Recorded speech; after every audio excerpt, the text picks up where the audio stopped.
I realize the other thing that weighs you down are things that you have to do on a regular basis and they annoy you because you haven't quite completed them. So the thing that kept annoying me over and over and over again was my diary on Google. I set that up years ago and I had to use 4 different accounts in order to generate 4 different categories, because at the time there was a limitation with what Apple could do, but now of course that restriction isn't there, and so it became a bit of a bottleneck for me. So if I put I booked somebody in for a category of repeat, it wouldn't appear sometimes all day and you'd see it the next day because you had to go to Google, be registered on that account, and then come back before it would appear on your calendar or in your diary. And that was very annoying. And the reason I wasn't doing it because I thought it would be too painful or too difficult. Oh my God, how am I going to do that? How am I going to save the data and unlink the accounts? And so one day the pain got so much that I sat down and I started to do it.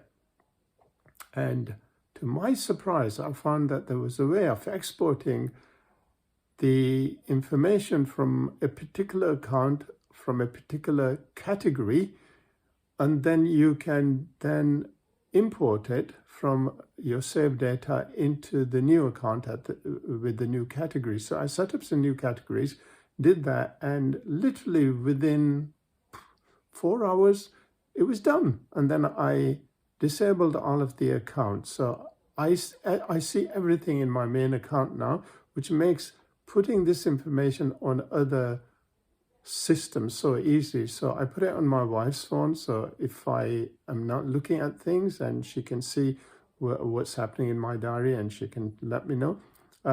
It's just made things so much easier. And the other area that annoys me is that I've got literally thousands upon thousands upon thousands of emails, and every time I think about sitting down in front of my computer, that kind of overwhelms me because I miss things and they get lost in the noise. So I said, okay, well, let's just get rid of the rubbish. And again, it seemed like a big task, but when I started doing it, I use a filter, but rather than filtering stuff into a particular category, I just use that to list all of the emails.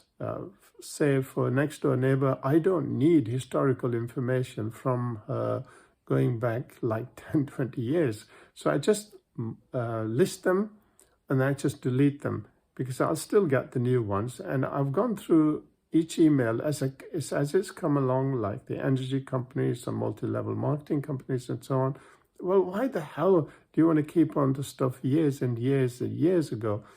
And by doing that, I have started to consolidate everything. And things like children's health defense, which I follow, well, I don't want to delete any of those because it's got some very, very important information.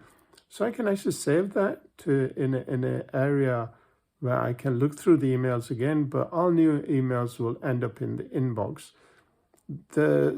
So children's health defense and Sell What You Know will be preserved.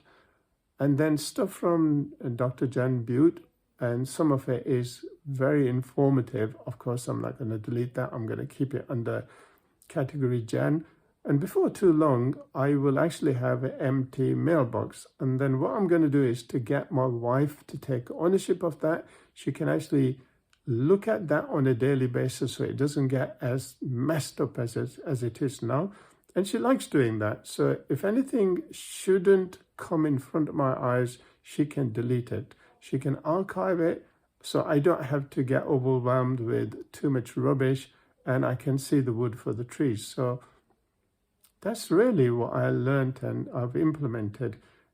Things seem very difficult until you do them, and the same thing will apply to the website. When I actually start looking at the GoDaddy account and so on, as I become familiar with it, it will all come back to me and I can then plug in the old website or just knock together a cheap and cheerful website based on me.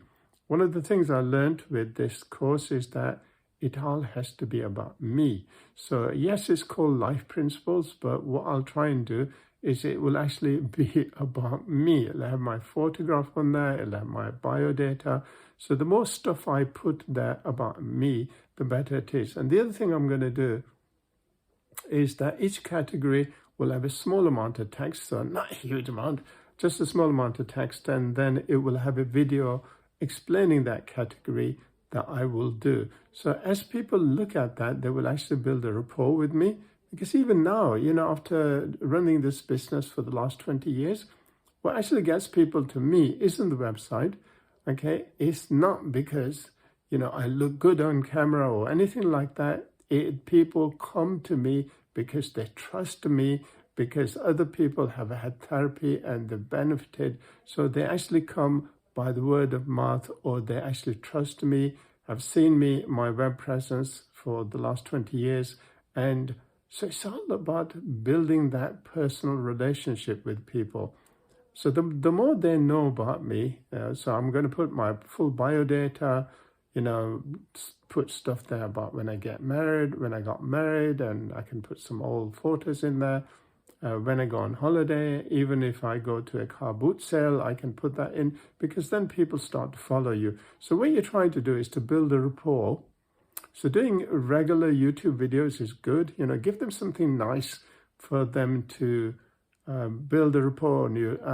When I started this video journey course, I've been doing 2 videos. One is for Sell What You Know Online, for the closed community, but the other one is for my own contact list. At the moment, I'm testing it with 255, but very soon I'll open it up to about 7,000 people. So get rid of clutter. I think that's my take home for today. Get rid of clutter, make your life easy, and you will reap huge benefits as a result. So there you go. I finished my 2 video journeys, one for yesterday, one for today, and we'll go on from there.